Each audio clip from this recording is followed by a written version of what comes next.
searched many years on end. There was none that my soul could depend. My soul cries out for your presence in here. This very hour, for your presence in here. In His name I find, in His name I find, in His name I find the peace I seek. In His name I find, in His name I find, in His name I find the joy I seek.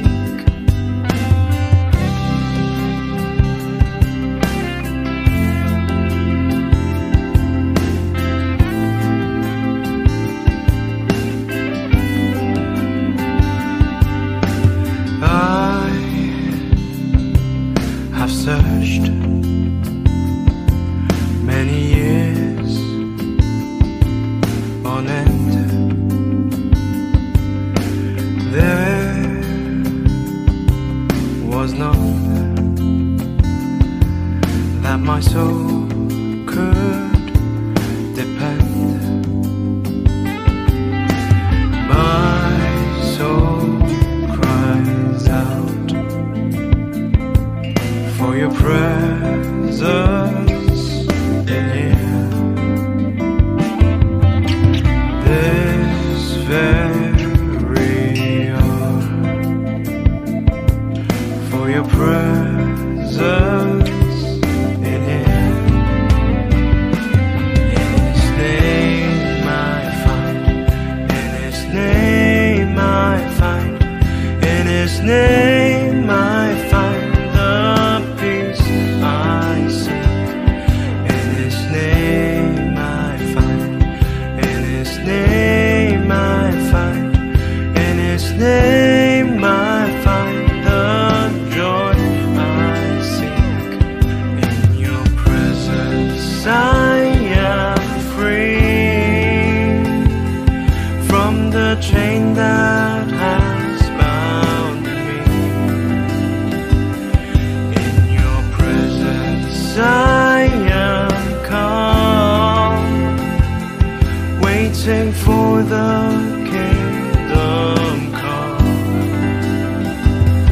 In your presence I am free from the chain that has bound me. In your presence I am calm, waiting for the kingdom come. In His name I find, in His name I find, in His name I find the peace I seek. In His name I find, in His name I find, in His name I find the joy I seek.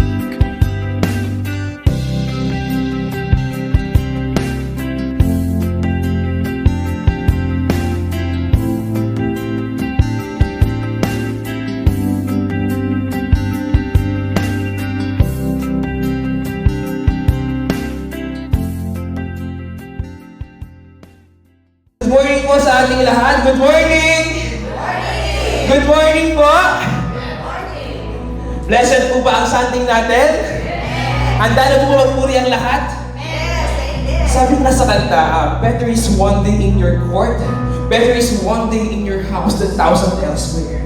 Salamat kapatid at dumamo ka sa ating banal na presensya ng ating Panginoon. Salamat sa iyo kapatid, sapagkat naglaan ka ng oras para purihan siya. O Lord Jesus, we come before you today, Panginoon, para purihin ka, Panginoon, and let our hearts be aligned to your word, Panginoon. And let your word, O God, let your anointing flows in every corner in this church, Panginoon.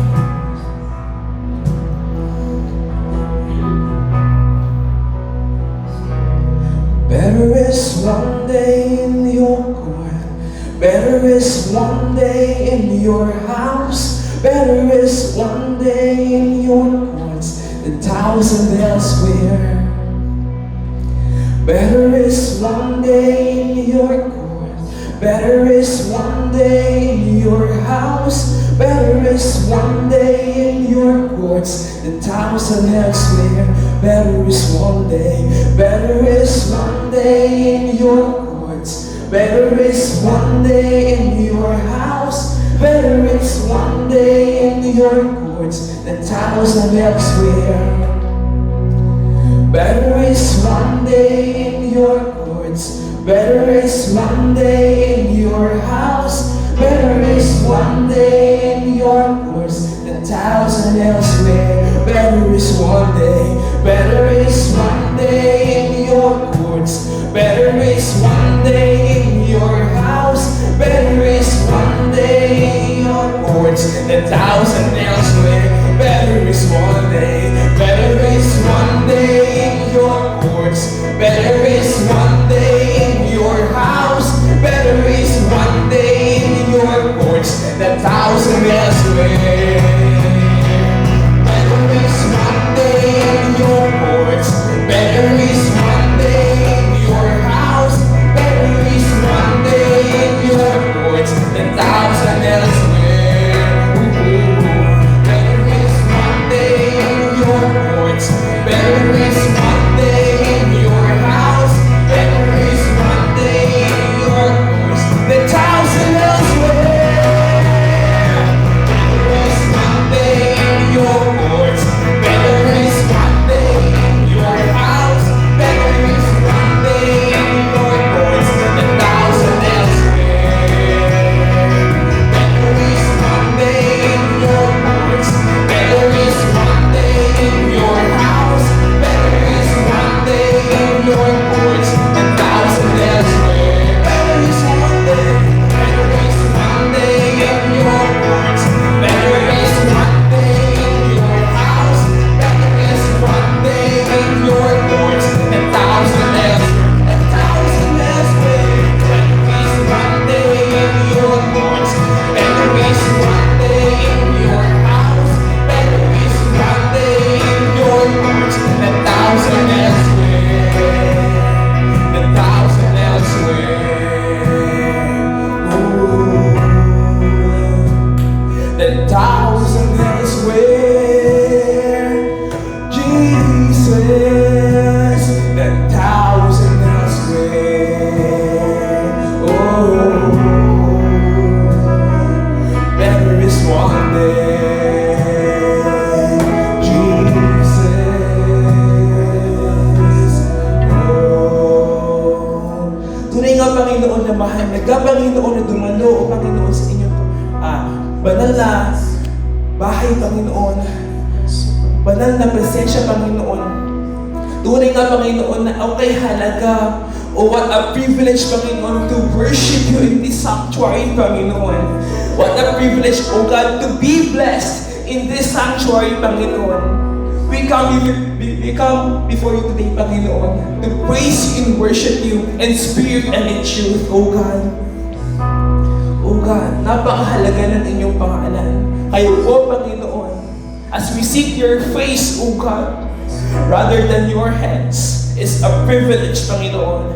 And it is a privilege, O God, to know you and to know you more, Jesus.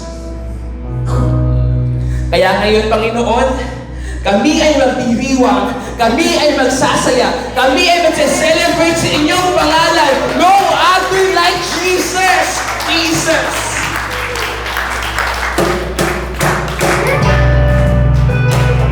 Tumignan ka ng batid. Ang sinasabi natin ay Panginoon.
power in the mighty name of Jesus. Blessing, authority, honor and victory, glory and majesty, in Jesus we declare. The name above all names be higher, we give you the praise, Lord, now and forever.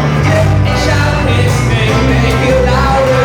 There is no other name, there is no other name. The name above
Lord, right now,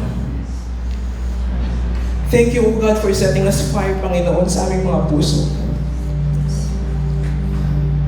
Tunay nga, Panginoon, na uulit-ulitin namin sabihin na naniniwala kami sa inyo, Panginoon. I believe, Panginoon. Tunay nga, Panginoon, na kami ay patuloy na magsasabi na kami ay naniniwala sa inyo, Panginoon. Sapagkat ang iyong salita ay totoo. Your signs and wonders are true, Panginoon, sa aming buhay. Nararanasan namin ito. Ang iyong salita, Panginoon, ay buhay at ang nanitili sa aming puso, Panginoon.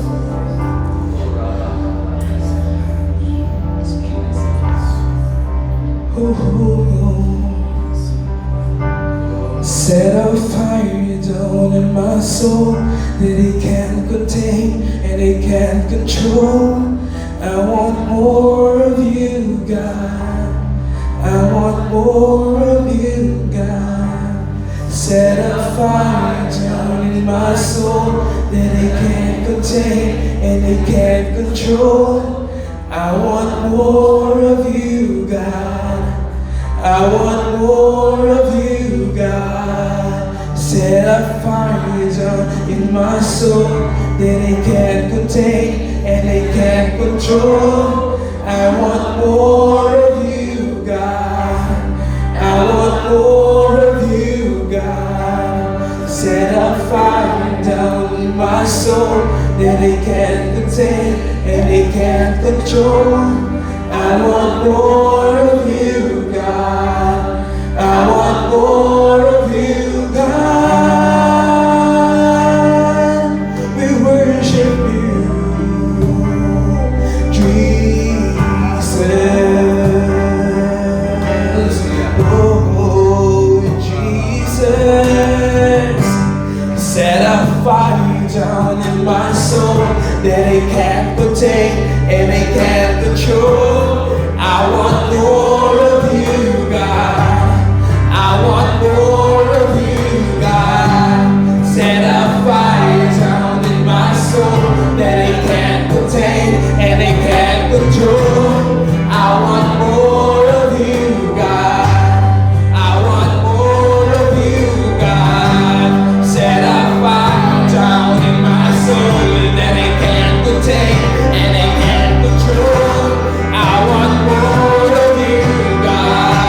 I want more of you, God. Set a fire down in my soul that it can't contain and it can't control. I want more of you, God. I want more of you, God. Set a fire down in my soul that it can't contain and it can't control. I want more of you, God. I want more of you, God. There's no place I'd rather be. There's no place I'd rather be. There's no place I'd rather be than here in your love, here in your love. There's no place I'd rather be. There's no place I'd rather be. There's no place I'd rather be than here in your love, here in your love. There's no place I'd rather be. There's no place I'd rather be. There's no place I'd rather be than here in your love, here in your love. There's no place I'd rather. There's no place I'd rather be. There's no place I'd rather be than here in your love, here in your love. Set a fire down in my soul that it can't contain and it can't control. I want more of you, God. I want more of you, God.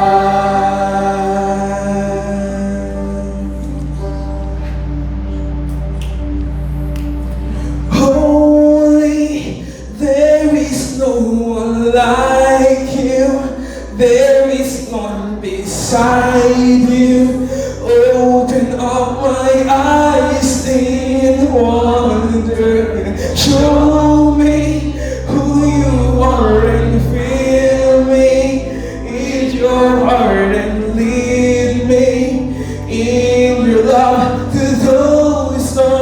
around me. Holy, there is no one like you. There is none beside you. Open up my eyes in wonder. Show me who you are and fill me with your heart and lead me in your love to those around me.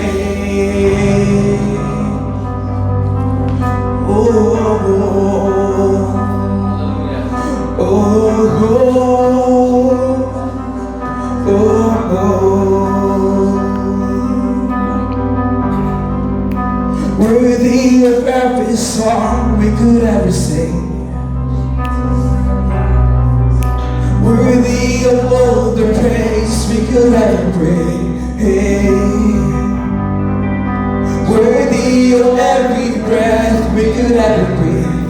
We live for you. We live for you, Jesus. Jesus, the name above every other name. Jesus, the only one who could ever save. Worthy of every breath we could ever breathe. We live for you. We live for you. Sing holy, holy. There is no one like you. There is none beside you. Open up my eyes in wonder. Show me who you are and fill me in your heart and lead me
Oh God, you are worthy, Panginoon. Sa aming buhay, Panginoon, Ikaw ay karapat dapat purihan, Panginoon.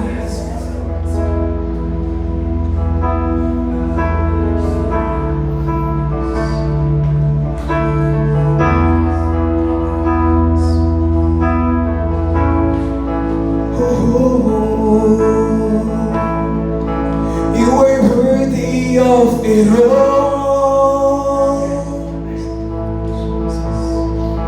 You are worthy of it all. For from you are all things, and to you are all things. You deserve the glory. You are worthy of it all. You are worthy of it all. For from you are all things, and to you are all things. You deserve the glory. You deserve it all. You are worthy of it all. You are worthy of it all. For from you are all things, and to you are all things. You deserve the glory. Oh, you worthy. You are worthy of it all. Oh, you worthy. You are worthy of it all. Oh, Jesus. For from you are all things, and to you are all things. You deserve the glory. Oh, you worthy. You are worthy of it all. Oh, you worthy. You are worthy of it all. Thank you, Jesus. For from you are all things, and to you are all things. You deserve the glory. Oh, you deserve it all. You are worthy of it all.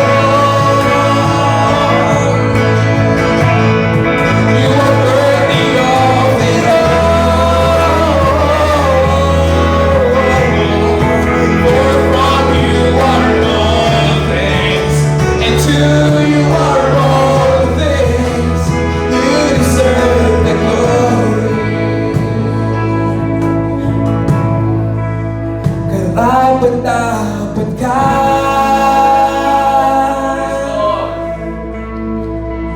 Karapat-dapat ka.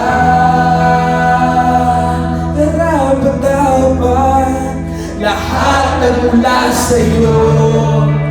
Lahat para sa'yo. Luwalhatiin ka. Magpuli ka, kapatid. Karapat-dapat ka. Karapat-dapat. Karapat-dapat ka.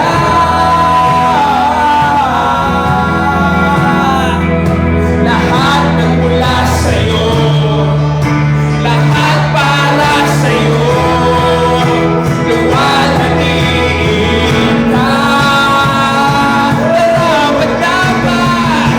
Karapat-dapat ka. Karapat-dapat. Karapat-dapat ka.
mula sa'yo, lahat para sa'yo, luwalhatian ka.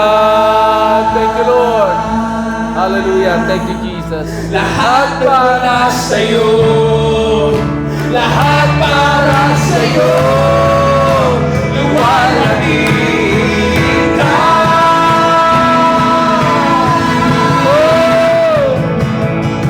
Hallelujah. Worship Him.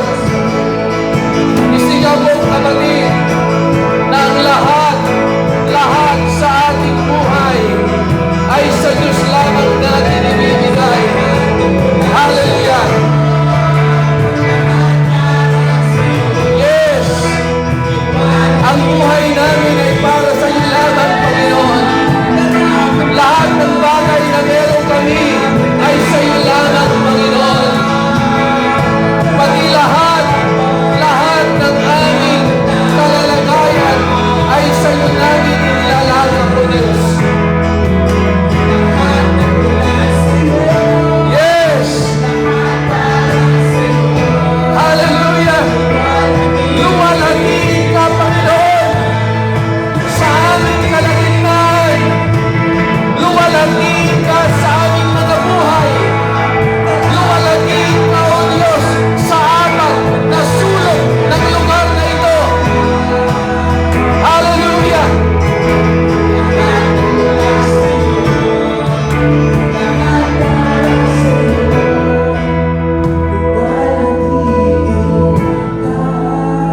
Hallelujah! Tunay nga po, Panginoon, luwalhatian ka sa aming pong kalagitnaan. Lord, you deserve all our praises, all our worship, even our thanksgiving, O God. Lord, maraming salamat po, Diyos, na aming ina-acknowledge sa aming pong mga buhay, na lahat na meron kami, pati ang aming buhay, ay nagmula sa iyo.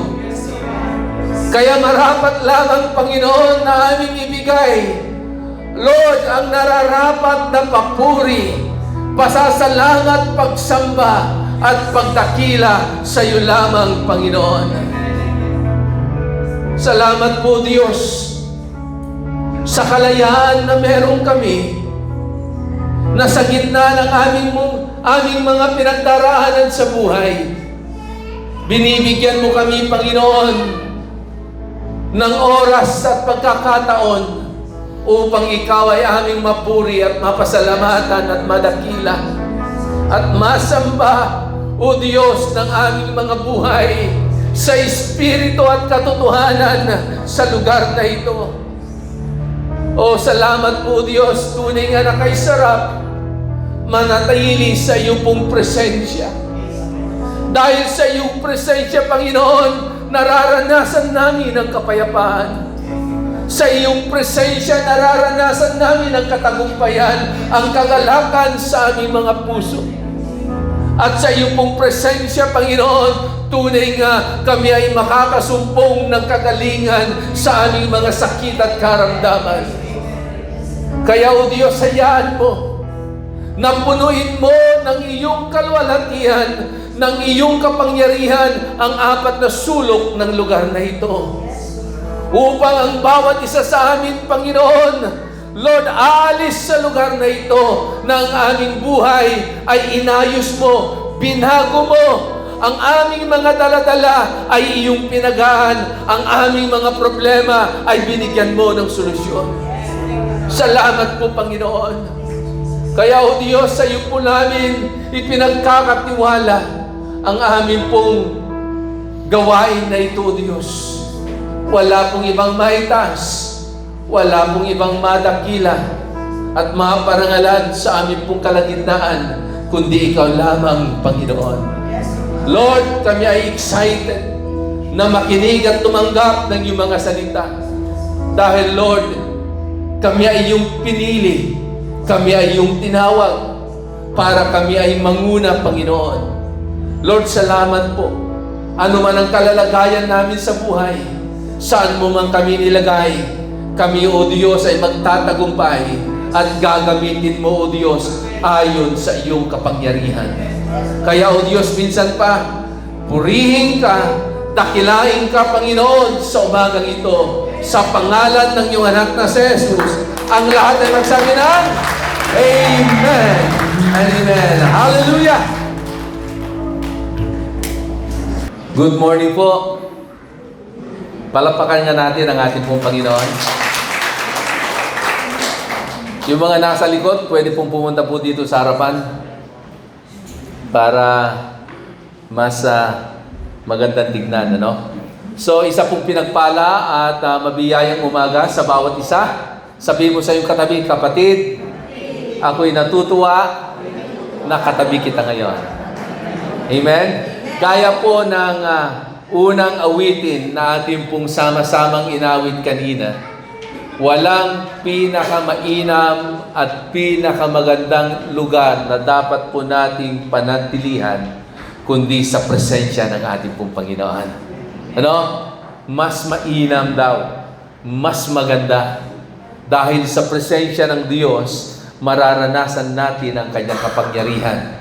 Sa presensya ng Diyos, mararanasan natin ang Kanyang kabutihan at katapatan sa ating pong mga buhay. Kaya nga po, gayon na lamang yung kagalakan po natin na tuwing araw po ng linggo, tayo po ay dumadako sa Kanyang bahay panambahan. Amen? So praise God, na-miss ko kayo ng 2 linggo. Ano? At pagkatapos ng mahal na araw, ay nawala ang inyo pong pastor. Ano?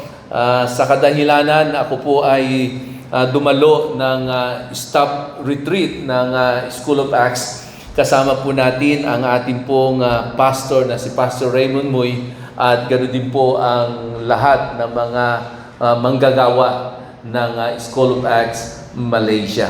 At naging blessing po sa akin yung retreat na yon.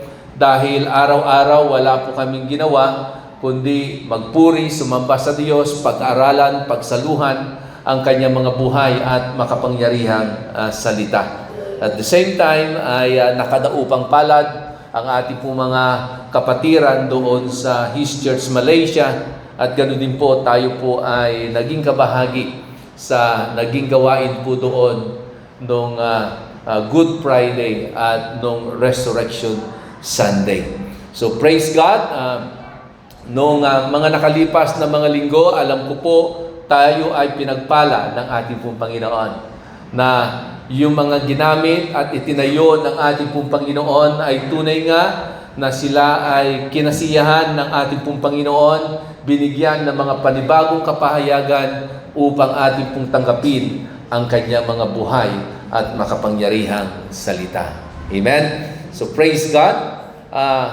Alam niyo po, napakaraming mga tao hindi po makatiis sa labas dahil matindi po yung panahon na meron po tayo. Ganon din po sa Malaysia ay ito yung problema po nila. Since last month po, ang problema po nila ay yung sobrang init. Halos ang mga tao ay ayaw lumabas dahil umaabot po ng hanggang 45 ang init po doon. Pero nagtataka sila dahil nung nandun po ako halos mahigit 1 linggo na nandun po ako, halos tuwing hapon ay umuulan. Ano? Sabi nila, dinala po yata ang ulan. Sabi ko, hindi. Kasi doon nga sa Pilipinas, napakainit. At ang katotohanan, recently lamang, ang ating pong gobyerno at maging ang ating pong probinsya, ang pamunuan ng ating pong probinsya, ay nagdeklara na half din na lamang po ang pangapasok dahil talagang hindi po kakayanin ng mga bata. Kung tayo nga po ay nahihirapan, yung mga bata pa kaya. Pero alam niyo po, ganun talaga ang ating pong kalalagayan ngayon. Dahil sa nangyayaring pagbabago ng panahon, yung climate change na meron po tayo. At magpasalamat po tayo dahil ganito lamang yung ating pong nararanasan. Tingnan niyo po, nung mga nakalipas na mga araw, dahil po sa climate change na ito, dahil sa init na nararamdaman, nagkaroon po ng lindol sa Taiwan. Maraming mga buildings ang bumagsak, maraming naapektuhan na mga negosyo, maraming mga tao ang namatay at nasaktan at yung iba hinahanap pa hanggang sa ngayon. So, ito yung mga panahon na wala po tayong dapat asahan kundi ang ating pong Panginoon. Na siya lamang talaga natin pwedeng ipagkatiwala ang ating pong mga buhay. Dahil alam natin yung buhay na meron po tayo, ito ay nagmula sa ating pong Panginoon. Gaya ng awitin na sama-sama po nating inawit kanina, karapat dapat lamang na ibigay sa Kanya ang lahat ng papuri, pagsamba at pagtakila. Amen? So praise God. Sa umagang ito, ihanda po natin yung ating po mga sarili dahil ako po'y naniniwala na minsan pa ang Diyos ay mangungusap sa bawat isa po sa atin. Sabi mo sa iyong katabi, kapatid, handa ka na ba na makinig ng salita ng Diyos? Ang ating pong pag-aaralan na salita ng Diyos ay magmumula sa aklat ng Philippians chapter 2, beginning verse 3 up to verse 4. Sabi po dito ng salita ng Diyos, don't be selfish. Don't try to impress others. Be humble, thinking of others as better than yourselves. Don't look out only for your own interest, but take an interest in others too. Sa Tagalog, sabi ganon, huwag kayong gumawa ng anumang bagay dahil sa makasariling hangarin o pagpapalalo. Sa halip, sa kapakumbabaan ng pag-iisip, ituring ninyo ng iba ay higit na mabuti kaysa sa inyo. Huwag hanapin ng isa't isa ang ikakabuti ng kanyang sarili lang, kundi ang ikakabuti rin naman ng iba. Ang ating pong pag-aaralan sa umagang ito ay pinamagatan ko pong self-leadership. Ito po ay isa sa mga itinuro sa amin sa naganap na retreat. At dahil po napagpala ang inyong pong pastor, nais ko rin pong ibahagi sa inyo ang mensaheng ito sa umagang ito. Dahil lahat po tayo, anuman po yung estado natin sa buhay, anuman po yung ating pong kalalagayan, lahat po tayo ay tinawag at pinili ng Diyos upang tagapanguna. Kung ikaw ay ama ng tahanan, sino ang iyong pinangungunahan? Ang iyong pamilya. No? Ganon din sa nanay, pinangungunahan niya ang kanyang pamilya, lalo-lalo na yung kanyang mga anak dahil siya yung lalong nakafocus at nakapagbibigay ng pansin sa kanilang mga anak. Kung ikaw ay nagtatrabaho, no? Kung ikaw ay merong posisyon sa iyong trabaho, pinangungunahan mo ang iyong mga tauhan. So, anuman yung katatayuan natin sa buhay, tayo ay mga tagapanguna. At ito po ang sinasabi ng salita ng Diyos, na lahat po tayo ay hindi tinawag at pinili ng Diyos na tagasunod lamang. Bagamat ang sabi nga po ng Biblia, hindi tayo buntot, tayo ay ulo. Okay? Tayo ang tinawag na at pinili na tagapanguna. Pero bago po tayo maging epektibong tagapanguna, before we become an effective leader to others, kailangan matutunan po muna natin yung tinatawag na self-leadership. Kung paano natin mapangungunahan, mapangangalagaan, yung ating pong mga sarili. Dahil napakahirap pangunahan ang tao kung mismo ang sarili mo ay hindi mo kayang pangunahan. Hindi mo kayang i-control ang iyong sarili. Amen? Kadalasan, ang kakulangan ng tinatawag na self-leadership ay mula sa pagiging makasarili. Pag ang isang tao daw o ang isang leader ay sobrang nakafocus sa kanyang sarili, at nakafocus lamang siya kung ano ang pakinabang niya at hindi niya iniintindi ang kapakanan ng iba, ang taong ito ay walang tinatawag na self-leadership. Kasi mismo pati ang kanyang sarili ay hindi niya kayang kontrolin at hindi niya kayang disiplinahin at hindi niya kayang timunin. At ang Sabi nga dito, ang isang taong makasarili ay lagi niyang sinasabi ang mga katagang ito. I know the right thing to do, but I want to do something different. Ganito raw ang mga taong makasarili. No? Alam nila kung ano yung dapat nilang gawin, pero hindi nila ito ginagawa. Dahil ang gusto nila, gawin ang isang bagay dahil gusto nila itong gawin. No? Dahil gusto nila maging kakaiba sila sa iba. So, minsan, nandun tayo sa isang kalalagayan sa ating pong mga buhay na ito yung dapat nating gawin pero ayaw nating gawin. Pero alam naman natin na ito ang dapat nating gawin. Pero, ipinagpipilitan natin na gawin ang isang bagay dahil yun ang gusto po natin. Dahil gusto nating maging kakaiba sa iba. Dahil sa ganung ginagawa po natin, no, natatapakan na natin ang ibang tao. Yung ibang mga tao ay, kumbaga, nasasaktan na natin dahil sa kagustuhan lamang natin gawin ang isang bagay dahil gusto natin tayo ay maging kakaiba. So, kung atin pong titignan, gaya ng sinabi ko kanina, a lack of self-leadership ay ito'y nagmumula sa tinatawag na selfishness. So, what is the power of self-leadership?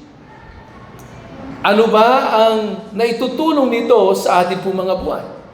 Bakit napakalaga na meron tayong tinatawag na self-leadership? Sabi nga nun, the practice of self-leadership is to constantly develop the inner man. O yung tinatawag nating, yung inner man natin, especially our mindset. And constantly develop our outward man. Ito naman po yung ating pong action, yung ating mga ikinikilos, yung ating pong mga ginagawa. So, sa isang individual, napakahalaga, na meron pong paglago ng ating pong inner man, especially our mindset. At hindi lamang po merong paglagong nangyayari sa ating pong inner man o yung sa ating pong kaisipan, kundi higit sa lahat, meron din pong paglago sa ating pong mga ikinikilos, sa ating pong mga ginagawa o sa ating pong mga sinasabi. So ano ba yung tinatawag na inner man or inner game?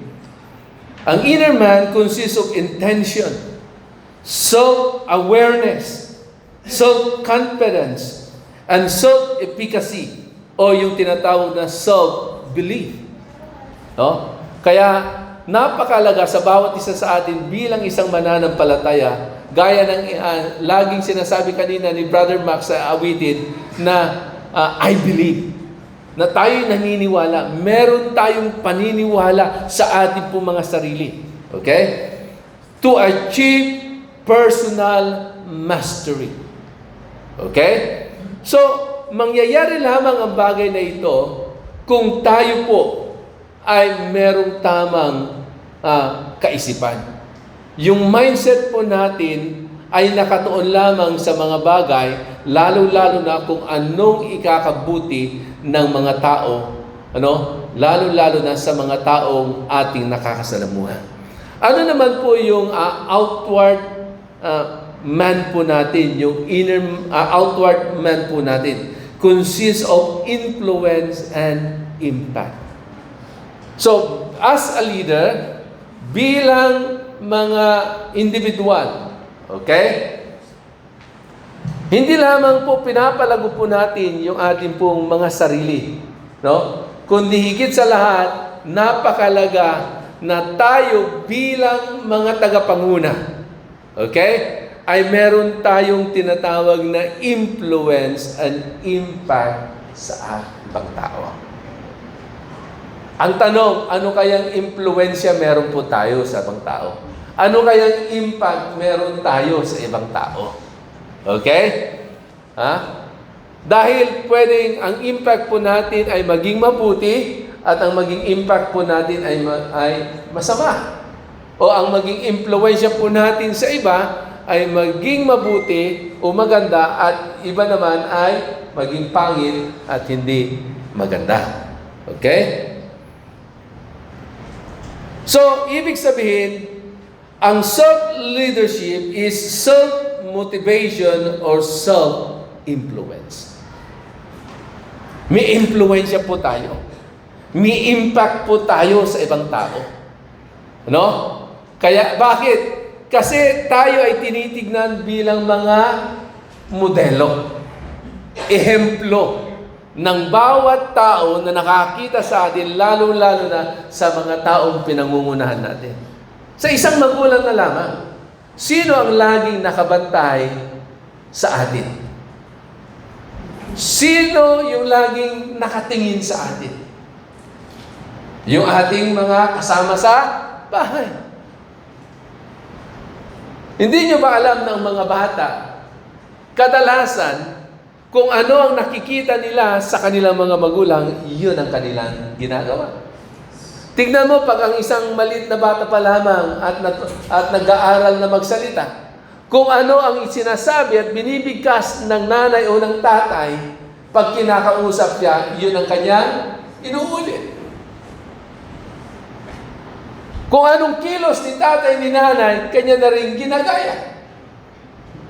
So, meron po tayong impluensya. Meron tayong impact sa buhay ng ibang tao. Okay? So, paano tayo magiging impactful at magiging ma-impluensya sa ibang tao? Ano yung dapat po nating gawin? Ano yung dapat nating palaguhin sa ating po mga buhay? Ano? Merong isang bagay sa buhay po natin na dapat natin itong maiayos at ito po ay mapalago. Ano po? Yung tinatawag po nating attitude po natin. Yung ating pong mga pag-uugali. No? Yun yung dapat natin bigyan ng sentro. Bigyan ng panahon sa ating po mga buhay para maging epektibo po tayo bilang mga tagapanguna. At ma-apply po natin itong tinatawag na self-leadership sa bawat isa po sa atin. Kasi hanggat hindi na iayos yung ating pong mga attitude, mahihirapan po tayo. Hanggat hindi tama yung ating pong attitude, hindi tayo magiging maayos at magandang ehemplo at modelo para sa iba. Amen? So, yung attitude po natin. Because attitude is very important piece in making a world changes. Hindi nyo ba alam, no? Walang dapat na walang sino man, tayo dapat ang nakaka-impluensya sa ibang mga tao. No? At yung nai-impluensya po natin ay merong malaking kaugnayan para yung ating pong mundo ay magkaroon ng pagbabago. Okay? Yung ating komunidad.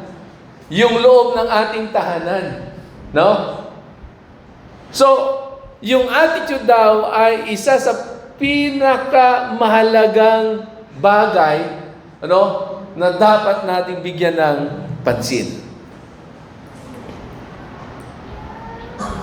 So, merong pagbabago ng saloobin ang bawat isa. Yung kinikilos natin, yung pananalita natin, kung paano tayo mag-isip, ay napakahalaga. Okay? Kaya tingnan nyo po, pag sa loob ng pamilya, ang mga magulang ay lagi nag-aaway, ang epekto sa mga anak, paglabas niya, lagi rin siyang nang-aaway. Pag sa loob ng tahanan, lagong nagsisigawan ang mag-asawa, paglabas ng mga anak, ganun din siya. Hindi na niya matimpi ang kanyang, o makontrol ang kanyang pananalita. Pag nagsalita siya, ganun na rin. Lalo na kung nagmumura ang mag-asawa, matindi, laging may nagmumurahan sa loob ng tahanan. Kaya tignan niyo, mga bata, ang lit-lit pa lang niya, marunong na siyang magmura. Kasi yun ang kanya nakikita, yun ang kanya napapakinggan. Yun yung nakikita niyang ginagawa ng kanyang mga nakakatanda sa kanya. Lalo-lalo niya kung tinitignan niya at kinikilala niya na ito yung nangunguna sa kanya. Tignan niyo po ang ating pong presidente. Lagi nagmumura ang mga tao. Di ba? Ganun din ang mga ugali.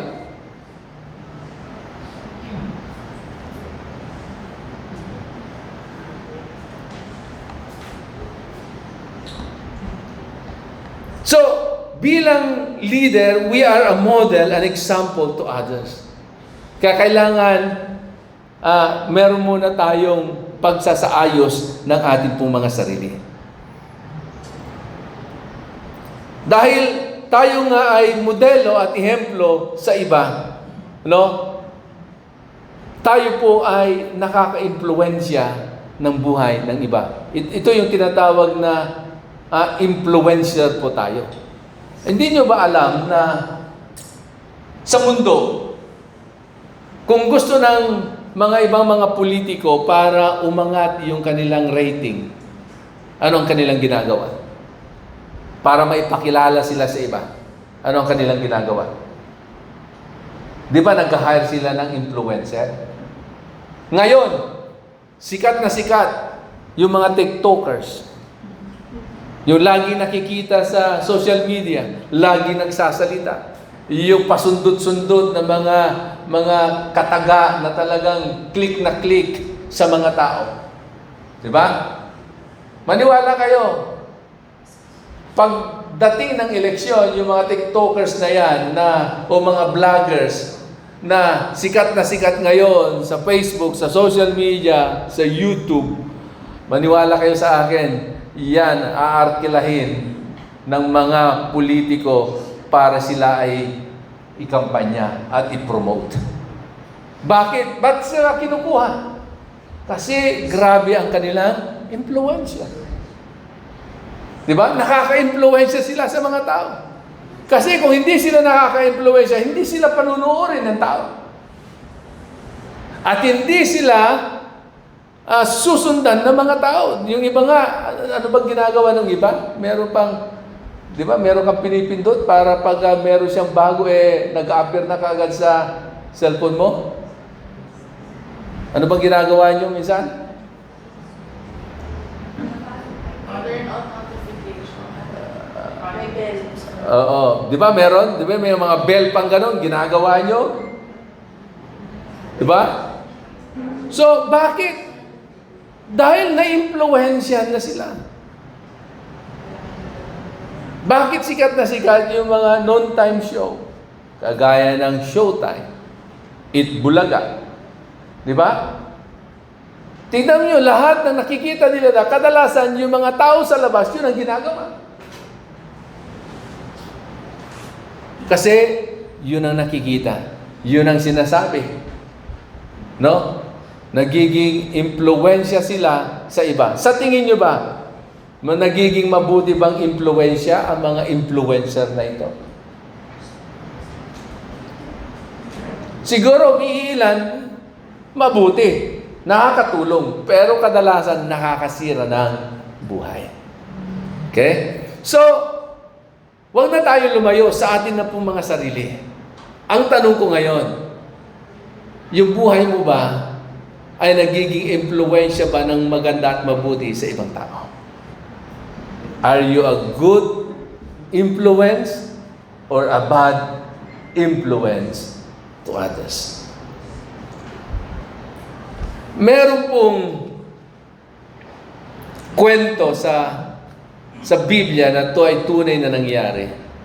Ito yung panahon na si Moses at kasama niya si Joshua at lahat ng mga pinangungunahan niya, maging si Caleb, ay malapit na silang makarating doon sa lupang ipinangako ng Diyos.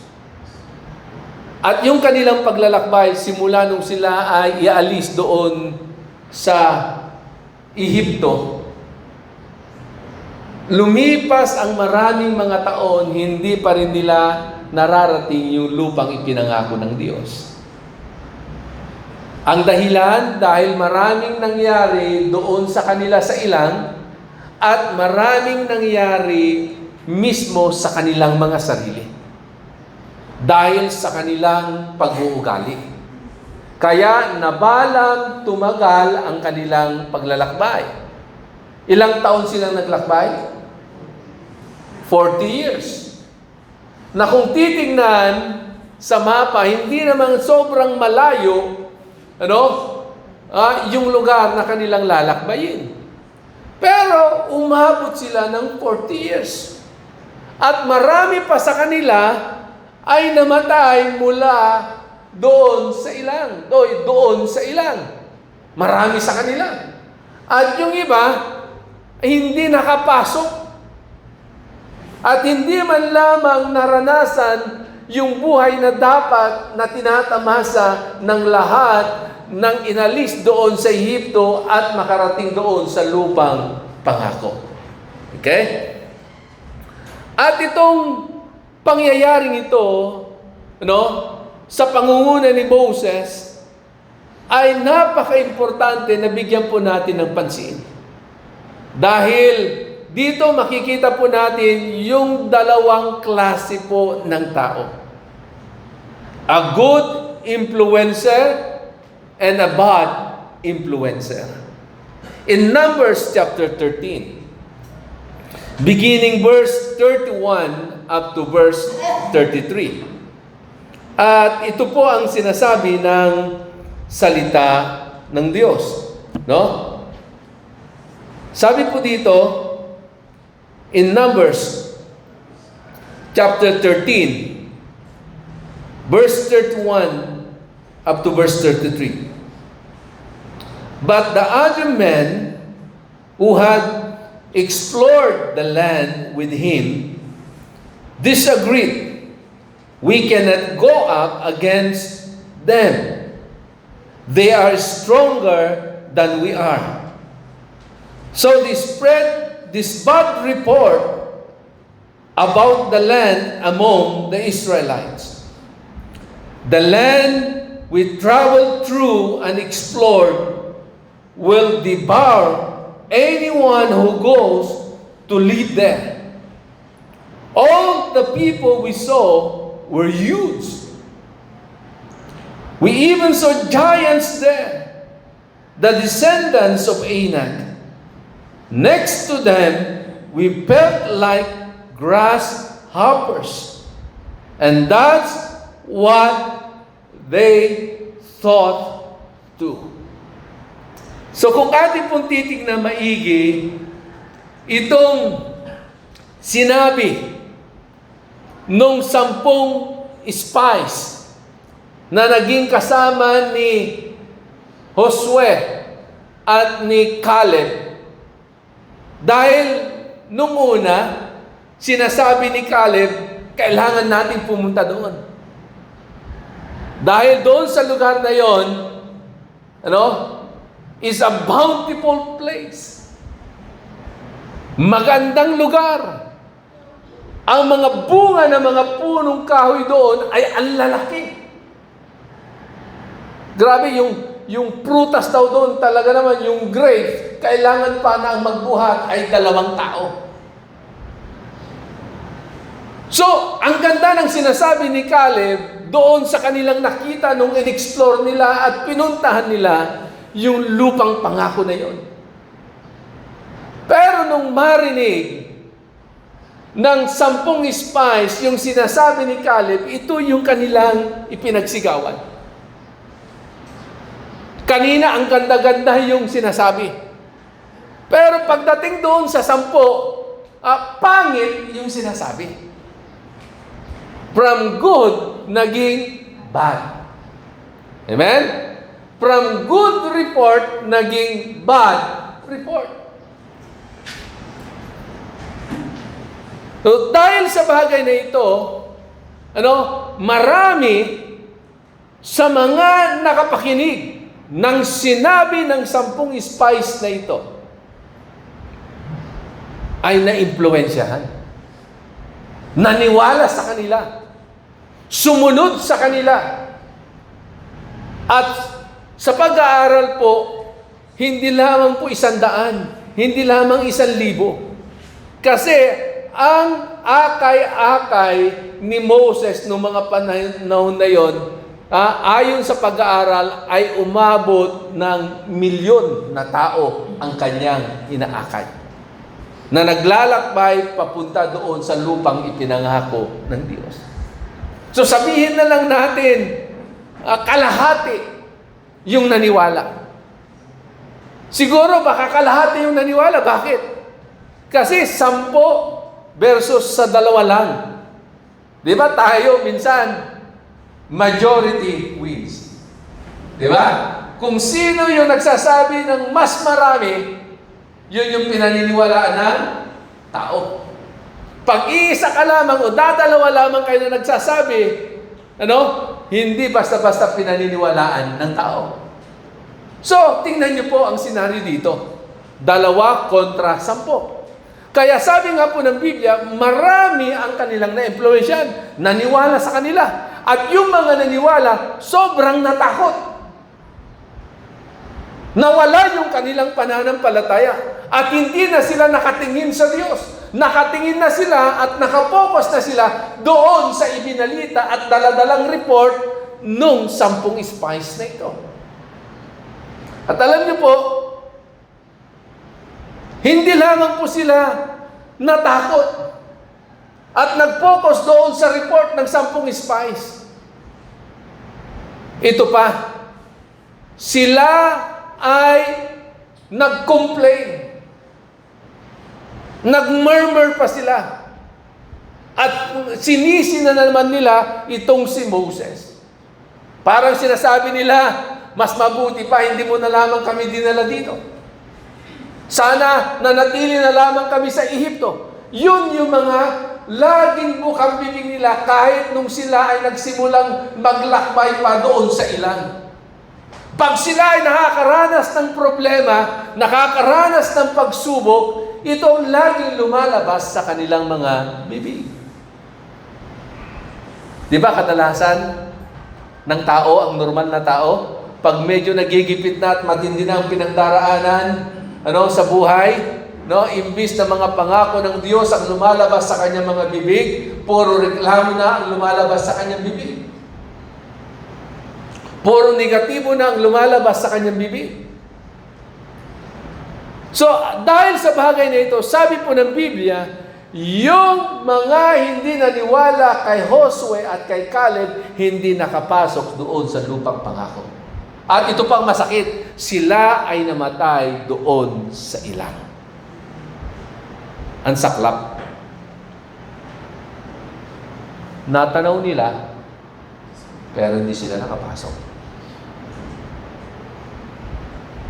Nakita nila ang sasarap ng mga bunga ng punong kahoy, pero hindi nila natikman.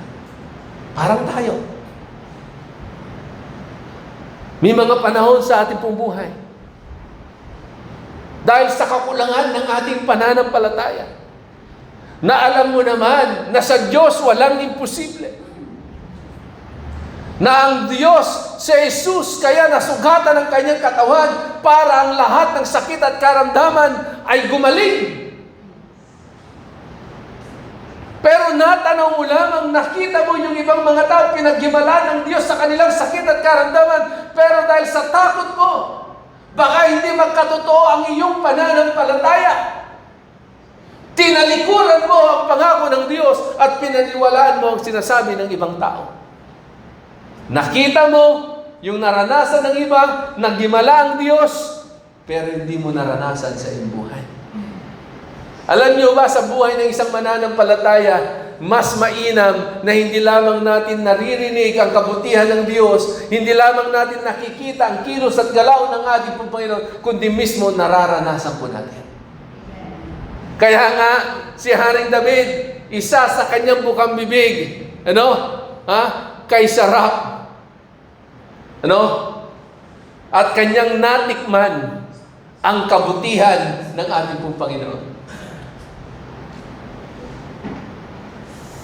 Hindi lamang yung lagi ka na lang nakikinig at ina-absorb mo yung kwento ng ibang mga tao na nakakaranas ng kilos ng Diyos. mas mainam naman po siguro kung tayo rin nakakaranas ng bagay na iyon. Amen? So, ano po ang naging problema nung itong 10 spies na ito? Ang problema po ay hindi dahil lamang nakita nila mga higante yung mga tao doon na nagmula doon sa lahi ni Eginak. Hindi dahil matindi yung kanilang kakaharapin ng mga pagsubok at problema pag sila'y pumasok doon. Kundi ang naging problema ay yung paano nila tinignan at kung paano nila inunawa yung kanilang nakita. The problem is, it's not the giants, it's not their circumstances, but their thinking. Bakit? Kasi sabi po dito, sa huling talata na atin pong binasa, doon sa Numbers chapter 13 verse 33, we even saw giants there, the descendants of Anak. Next to them, we felt like grasshoppers. And that's what they thought too. Ganon daw ang kanilang inisip. Yun ang kanilang inakala. Na pag ikukumpara nila ang kanilang sarili sa mga tao na nandoon at doon sa kanilang nakita sa lugar na iyon, sila ay parang mga tipaklong lamang.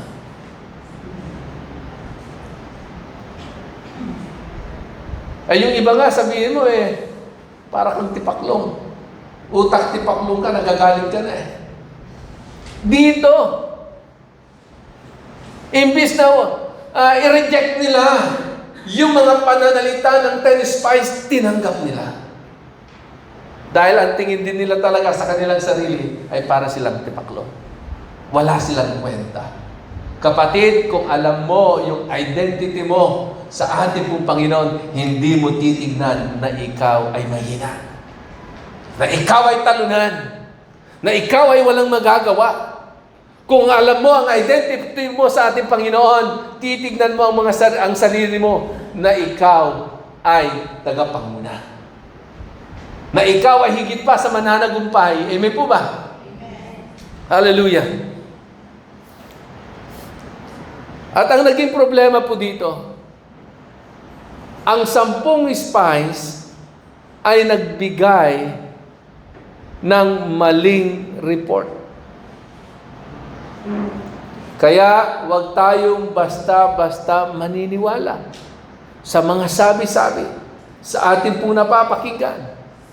No? Dahil ang tingin nila sa kanilang mga kaaway ay mas malalakas at mas malalaki. Hindi nila tinignan na merong isang Diyos na kasama nila, isang Diyos na mas makapangyarihan, isang Diyos na magbibigay sa kanila ng katagumpayan. Ito po, para tayo po ay hindi po basta-basta ma-impluwensyahan ng mga tao na merong daladalang maling balita o bad report, dapat po bantayan po natin ang ating pong mga kaisipan. Bantayan po natin yung ating pong mga kaisipan. Dahil sometimes the opinions of others, it will bring chaos and defeat sa ating pong mga buhay. Di ba, minsan kung anong opinion ng ibang tao, masyado na nating ini-embrace, masyado na nating pinaniniwalaan. Dapat ang patuloy nating balikan ay ang salita ng Diyos at ang pangako ng ating pong Panginoon. Kasi opinion lamang po ng tao yon. Ang patuloy nating balikan ay walang iba kundi ang salita ng Diyos. Dahil hindi tayo mapapahamak pag ang salita ng Diyos ang ating pong pinanghawakan. At hindi lamang po na yung opinion ng mga 10 spies brought chaos and fear to many, but the words brought discouragement. Grabe, na-discourage kagad sila. Nung nakita nila na malapit na sila, ilang hakbang na lamang malapit na sila sa lupang pangako, grabe yung kagalakan sa kanilang puso. Di ba, ganun tayo, kahit na pagod ka na, at dahil malapit ka na doon sa pupuntahan mo, di ba, talagang nawawala yung pagod mo. Siguro kahit hindi mo na mahimpag dahil masakit na yung tuhod mo, talaga naman bibilisan mo kasi makakarating ka na. Pero dahil sa palitang iyon, imbis na nagbigay sa kanila ng excitement na magpatuloy at pumasok, nagbigay pa sa kanila ng discouragement. Kaya, maging maingat po tayo sa bawat salita na ating pong binibitawan. Yung salita ba na binibitawan natin, nakaka-encourage o nakaka-discourage? Nakaka-uplift pa o hindi? Ito ba'y nagbibigay ng kalakasan? Kaya nga ito yung sabi ni Apostol Pablo doon sa ating pong teksto kanina. Ang lagi nating tingnan ay yung kapakanan ng iba. Lalong-lalo na yung mga nakakita at nakakarinig. Yung ating pong bibigyan ng pansin. No? Dahil yung report na yon nagbigay ng chaos, fear, and discouragement sa mga Israelita. Marami sa kanila ang namatay sa disyerto, hindi nakapasok doon sa lupang pangako, at nasilip lang nila, natunghayan lamang nila parang si Moses. Lalo-lalo na si Moses. Napakahirap ng kanyang kalalagayan. Pantay mo, ikaw ang ginamit ng Panginoon, naging instrumento, pangunahan mo itong mga matitigas na ulo ng mga taong ito. Ang kukulit, mareklamo, pero ikaw ang nanguna, pero hindi ka rin nakapasok. Natanaw mo lang. Hindi naman dahil walang pananampalataya si Moses, kundi dahil din hindi niya rin nabantayan yung kanyang attitude, yung kanyang sarili. Dahil may mga panahon na pag meron ng ipinapagawa ang Diyos sa kanya, naiinis na siya. Amen? Kaya mahirap pala mainis. Sabi mo sa iyong katabi, kapatid, huwag ka nang maiinis sa akin, ha? Okay? Laging naiinis. Di ba, naalala niyo si Moses? May mga panahon, nasabi ka nun, speak to the rock. Pero, hindi, anong ginawa niya? Kinuha niya yung kuto. Hinampas niya yung bato. Dahil sa sobrang inis na niya. Ang kukulit ng mga taong ito. Alam mo, kaya makulit yan. No? Pinatitibay lang yung sarili mo at meron ding inaayos sa iyo. Amen? Pero wag naman wag naman lagi nang makulit. At sinasadya mo naman na.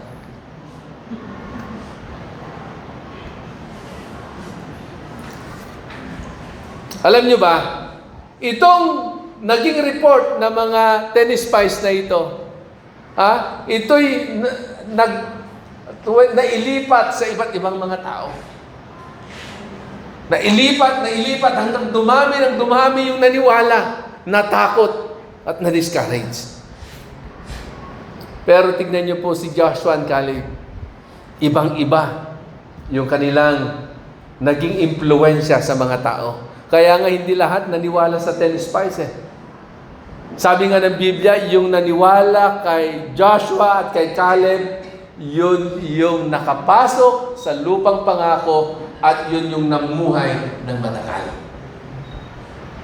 At walang isa man doon na naniwala kay Caleb at kay Joshua na namatay sa ilang.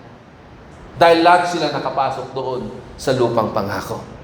At hindi lamang sila nakapasok, na-enjoy nila yung lahat ng blessing na nandoon sa lupang pangako. Tayo, wag tayong mawalan ng pag-asa. Manatili tayo sa pangako ng Diyos. Manatili tayo doon sa sinasabi ng ating pong Panginoon.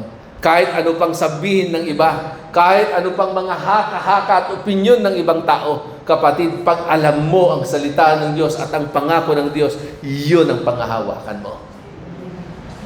At pag yun ang pinanghawakan mo, kapatid, magiging matibay ang iyong buhay.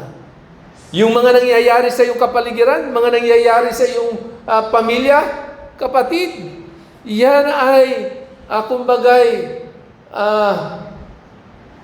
mga bagay-bagay lamang na nangyayari para ma-distract ka. Para minsan ituon mo ang sarili mo dyan. At yung mga bagay na yan na nangyayari sa iyong kapaligiran, minsan yun na nagpapahina sa iyo. Pero, kapatid, pag itinuon mo ang sarili mo sa pangako at salita ng Diyos, sa good report, kaya nga tinawag na good news ang salita ng Diyos. Dahil ito nagbibigay sa atin ng encouragement, ito nagbibigay sa atin at nagpapatibay sa ating pong pananampalataya. Ano ba naman po yung report ni Joshua at ni Caleb? Yung report ni Caleb at saka ni Joshua, it brought encouragement, excitement, and faith to all people who believe in their report. Sa lahat ng naniwala doon sa daladalang balita ni Josue at ni Caleb, ito raw ay nagbigay ng encouragement sa mga tao. Ito raw ay nagbigay ng excitement sa mga tao. At higit sa lahat, ito ay nagbigay ng pananampalataya sa mga tao. Kaya, napakahalaga yung bawat pananalita natin at bawat kilos natin, yung buhay natin sa paningin ng iba. Dahil nagiging modelo po tayo, ehemplo tayo, nai-impluwensyahan po natin ang ibang tao. Ano ba yung report ni Joshua at ni Caleb? Higit sa lahat si Caleb. In Numbers chapter 13, verse 30, tingnan niyo po, ito kasi yung dahilan kung bakit ganun na lamang yung pananalita ng 10 spies. Sa verse 30 ng Numbers chapter 13, but Caleb tried to silence the people as they stood before Moses. Let's go at once to take the land, he said. We can certainly conquer it. Grabing pananalita, no? Kakaibang tawag nun, attitude na meron itong si Caleb. Nung grabe na yung ibinabalita nung 10, bigla siyang tumayo at nagsalita. Sabi niya, sigurado na pag napasok natin, makokonquer natin ang lugar na iyon. Ibig sabihin, alam niya, sa tulong at biyaya ng Panginoon, magkakapi nila yung mga tao doon. Kasi kung yung titingnan, yung lupang pangako na yun, sa palibot nun, iba't ibang tribo ang nakatira. The Canaanites, the Jebusites, the Hittites. Lahat ay nandoon, nakaaway ng mga Israelita. Pero ang pananaw at ang pag-iisip ni Caleb ay ibang-iba sa 10 spies. Sabi niya, sigurado, makokonquer natin yung lugar na ito. Amen? Tayo kaya, pag mayroong problema tayong hinaharap, ano yung bukang bibig natin? Lalo-lalo na kung sa loob ng pamilya, kayo mag-asawa, anong sinasabi nyo? Ano yung bukang bibig nyo pag nag-uusap kayo? Pag meron kayong kinakarap ng problema, sinasabi nyo, mapagtatagumpayan natin ito, amay. Yung ba yung lumalabas sa bibig natin? Pag sa anak mo, yung kausap mo, ano sasabihin mo? Anak, mapagtatagumpayan natin ito. Malulusodan natin ito. Maitatawid tayo ng Diyos. Ganun ba yung mga pananalita natin? O nagsisisihan kayo sa isa't isa? O para bang ang mga salita natin ay wala ng pananampalataya? Ganito si Caleb, hindi niya tinignan kung gaano kalalaki yung mga tao doon. Ang tinignan niya ay yung Diyos na meron siya. Yung Diyos na nakalis sa kanila sa Egypt. Yung Diyos na sumama sa kanila doon sa ilang. At yun din yung Diyos na nagsabi sa kanila, kayo ay makakapasok sa lupang pangako. Kaya yun ang sinabi ni Caleb. Certainly we conquer it. Ganun ba tayo magsalita? May kasiguraduhan na kahit anong pagsubok, problema ang ating pagdaraanan, alam natin na mapagtatagumpayan natin, alam natin na ito'y maitatawid tayo ng Diyos. Dahil ang Diyos, ang pangako niya, He will never leave us nor forsake us. Ang pangako pa ng ating Panginoon, we are more than conquerors. Higit pa tayo sa mananagumpay. Amen? Kaya nga, self-leadership ay napakahalaga. Yung attitude po natin, our attitude, how we going to face our situation ay napakahalaga. Yung attitude ba natin, na lagi tayo nagre-reklamo pag meron ng pagsubok at problema? O yung attitude natin, na pag meron tayong kinakaharap na hindi maganda sa ating pong mga buhay, tayo ay patuloy na nagpupuri sa Diyos at patuloy tayo nagtitiwala sa Diyos at sinasabi natin, alam namin, Panginoon, kasama ka namin sa sitwasyon na ito. Alam namin, Panginoon, magtatagumpay kami. Alam namin, Panginoon, ito'y mabibigyan ng solusyon. Amen? Huwag tayo maging kagaya ng 10 spies. Dahil nung in-scout nila, yung lupang yon, yung lugar na yon, bago po ako magtapos, ito po ang kanilang mga sinabi. Ito yung scouting report na sinabi ng mga spies na ito. In verse 25, in Numbers chapter 13, sabing ganon, after exploring the land for 40 days, the men returned to Moses, to Aaron and the whole community of Israel at Kadesh in wilderness of Paran. They reported to the whole community what they had seen and showed them the fruit they had taken from the land. Kumuha pa nga sila ng pruweba. Tingnan nyo, ganito yung mga prutas. Oh. In verse 27, sabi ganon, this was the report to Moses. We entered the land you sent us to explore, and it is indeed a bountiful country, a land flowing of milk and honey. Here is the kind of fruit it produced. Grabe, ang gaganda na sinasabi, ano? But in verse 28, ito na, dito na nagsimula ang problema. Sa verse 28, ano sabi diyan? But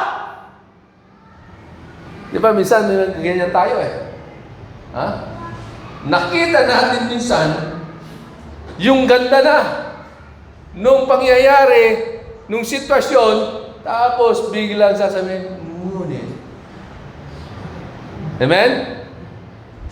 Sabi nga, but the Amalekites live in Egypt, and the Hittites, Jebusites, and the Amorites live in the hill country. The Canaanites live along the coast of the Mediterranean Sea and along the Jordan Valley. Alam niyo kung ano yung kasunod ng mga sinabi nilang magagandang report? Ang nagbigay sa kanila ng mga pansin ay yung mga kaaway, yung magiging problema. Amen? Hindi sila nag-focus doon sa magandang magiging pakinabang nila pag sila ay nakapasok doon sa lupang pangako. Ito po yun. What they reported are true. ang anuman ang kanilang ibinalita o daladalang report ay totoo po yun. Pero ang naging diferensya sa lahat ng bagay ay nung nagbigay na sila ng kanilang opinion doon sa kanilang nakita. Minsan, ito ang nagiging problema ng tao.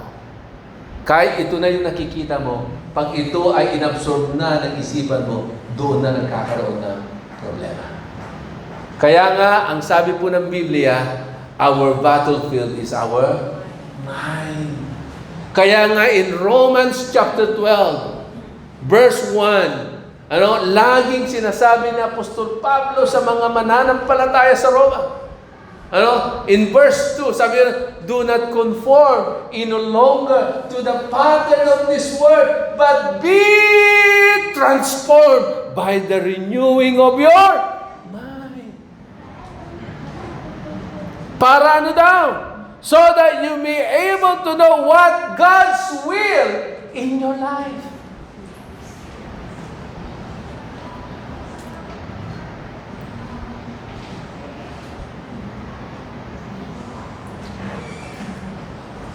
So, bilang mga influencer, mga minamahal kong kapatid, maging maingat po tayo. Dapat ang bawat isa po sa atin, ang laging bukang bibig natin, mga sinasabi po natin, mga kinikilos po natin, dapat po, ito po ay nakapagbibigay ng good influence sa ibang tao. Amen? Because we are influencer. Maging pagpapala tayo sa iba at maging kalakasan po tayo sa iba. Bilang pagtatapos, whose report will you believe? Ulitin ko, whose report will you believe? Kaninong balita? Balita ng mga tao na punong-puno ng takot at kawalang pananampalataya?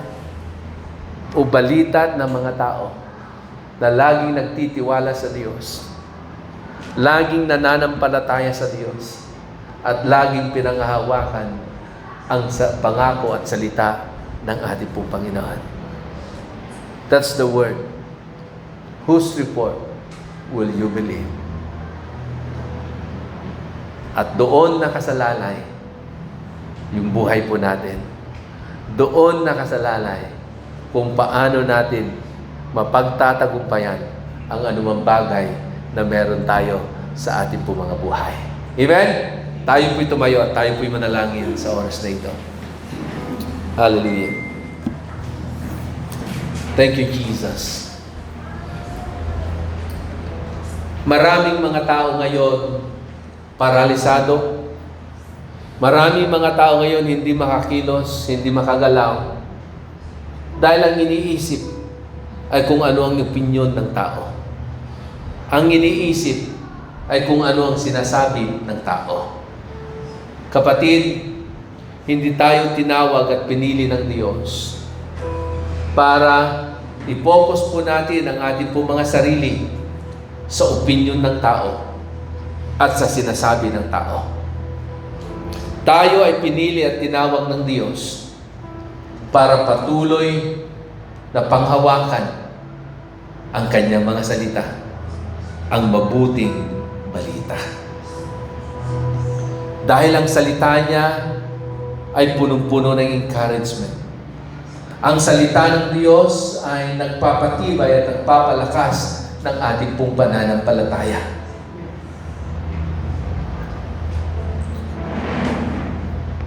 Panginoon, kami ay lumalapit sa iyo sa oras na ito.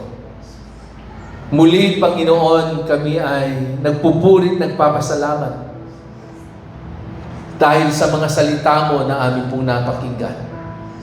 Salamat po, Panginoon, dahil dumating din sa buhay namin na may mga taong kagaya ng 10 spies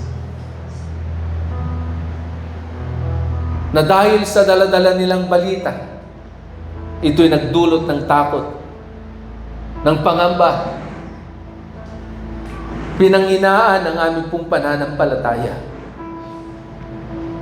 Pero salamat Panginoon, meron din mga tao na kagaya ni Joshua at ni Caleb, na yung daladala nilang balita, yung salita na lumalabas at lumabas sa kanilang mga bibig, ito'y nagbigay ng encouragement sa amin. Ito'y nagpatibay ng aming pananampalataya at nagbigay sa amin, Panginoon, upang ma-focus namin ang aming mga paningin at sarili kay Jesus lamang. Salamat po, Panginoon, dahil hindi kami nabubuhay sa sinasabi ng tao, kundi kami ay nabubuhay kung ano ang sinasabi ng iyong salita. Lord, salamat po, O Diyos. Hayaan mo po, Panginoon, na sa amin pong pagpapatuloy, dahil alam mo, O Diyos, kung anong kahinaan meron kami. Alam mo, Panginoon, kung ano ang aming pong limitasyon. Ama, sa oras na ito, para amin pong mapagtagumpayan ang anumang mga bagay na amin pong pagdaraanan. Upang kami, Panginoon, ay maging modelo at example sa bawat isa. Na ang buhay namin, Panginoon, ay magdulot ng encouragement.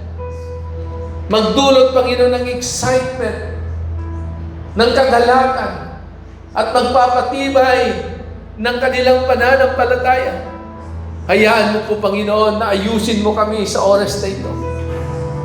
Lord, hayaan mo, Panginoon, na yung aming pong buhay ay ayusin mo. Especially, Father God, our attitude. Hayaan mo po, Panginoon, na ang bawat salita na lalabas sa aming mga labi, bawat salita na aming pong bibigkasin, Panginoon, ito, O Diyos, ay maging pagpapala sa iba. Yung aming kilos, yung aming galaw, maging pagpapala sa iba. Ama, salamat po, Diyos, dahil alam namin na Ikaw ang Diyos na tutulong at sasama sa bawat isa po sa amin. Ama, sa oras na ito, kami muli ay lumalapit sa iyo, nagpapakumbaba. Inaamin, Panginoon, na kung kami ay hiwalay sa iyo, wala nga kaming magagawa. Kaya muli, O Diyos, kami ay kumukonekta sa iyo. Kilala mo kami, O Diyos. Alam mo, Panginoon, kung ano ang aming pong kalalagayan. Alam mo ang aming pangangailangan. Alam mo ang aming sitwasyon. Alam mo, Panginoon, ang tibok at tikbi ng aming mga puso. Alam mo po, Panginoon, kung ano yung aming mga panalangin, yung dinidesire namin, Panginoon. Kaya, O Diyos, sa oras na ito, kami ay lumalapit sa iyo. Ama, dalangin po namin, O Diyos, na minsan pa kumilos ka sa aming mga buhay. Kumilos ka sa aming mga sitwasyon. Kumilos ka sa aming pong kalalagayan. Kumilos ka sa aming pong problema. Ama, salamat po. Patuloy naming titignan ka na ikaw ang Diyos na makagagawa ng lahat ng bagay. Na ang hindi kayang gawin ng tao ay kayang-kaya mong gawin, Panginoon. Lord, dahil sa iyo walang imposible, lahat ng bagay ay posible. Sa iyo ay walang mahirap, lahat ng bagay ay madali. Dahil ikaw ang Diyos na makapangyarihan. Ikaw ang Diyos na sumama kina Moses at sa lahat ng mga Israelita upang sila, O Diyos, ay hindi mapahamak. Salamat po, O Diyos. Ama, salamat. Dahil naniniwala po kami ang kasaganaan ay malapit na naming maranasan. O ang maayos na tagumpay na buhay, ang maayos na pamilya ay malapit na naming makamit. Lord, hayaan mo, O Diyos, na kami ay patuloy na magtitiwala sa iyo. Itutuon namin ang aming paningin sa iyo, O Diyos. Huwag po kaming mawawalan ng pag-asa. Salamat po, Panginoon. Lord, alam namin, O Diyos, na kami na mga nababaon sa utang ay makakalaya na kami. Lord, dahil naniniwala po kami, O Diyos, Ikaw ang mag-iimala, Ikaw ang kikilos, Ikaw ang magpapala sa bawat isa po sa amin. Salamat po, Diyos. Hallelujah. Maging sa mga estudyante na nandito, O Diyos, may kanya-kanya silang alalahanin, may kanya-kanya silang dala-dala sa kanilang mga buhay. Ama, sa pangalan ni Jesus, dalangin ko na pagpalain mo ang bawat estudyante. Lord, itawid mo sila sa anumang mga pinagdaraanan nila sa kabuhay. Iparanas mo, Panginoon, ang iyong iyakap, ang iyong kapangyarihan, at higit sa lahat, Panginoon, maranasan nilang iyong kabutihan sa kanilang mga buhay. Salamat po, Diyos. Ingatan mo ang bawat estudyante, Panginoon. Salamat po, Ama. Purihin ka, dakilahin ka. Sa lahat ng merong sakit at karamdaman, minsan pa, Panginoon, aming idinideklara sa pangalan ni Jesus ang kagalingan sa kanilang mga sakit at karamdaman. In Jesus' name, Lord, sinasawatan namin, sinisira namin anumang kapangyarihan ng sakit at karamdaman sa kanilang mga pisikal na pangatawan. In Jesus' name, I speak healing and miracle, O God, in Jesus' name. Lord, salamat po. At sa oras na ito po, Panginoon, kayo ang patuloy na magpala sa bawat isa. Kayo ang mag-ingat sa bawat isa. Pagpalain mo ang bawat miyembro ng kanilang pamilya na kanilang nire-representahan. Ama, sa pangalan ni Jesus, purihin ka, dakilain ka, O Diyos, sa umagang ito. Dahil naniniwala po kami, Panginoon, meron ka ng ginawa at meron ka ng ginagawa sa amin pong mga buhay. Kaya, Ama, sa iyo po namin ibinibigay ang lahat ng papuri, lahat ng pasasalamat sa pangalan lamang ng iyong anak na si Jesus. Ang lahat ay magsabi na, Amen and Amen. Hallelujah. Praise God. Praise the Lord, and most worthy of praise, amen. No one can comprehend how great is His name. Great is His mercy, and great is His grace. Slow to anger, rich in love, He will never change. Around our mouths will sing and praise His name. Forever, whenever we are to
There is no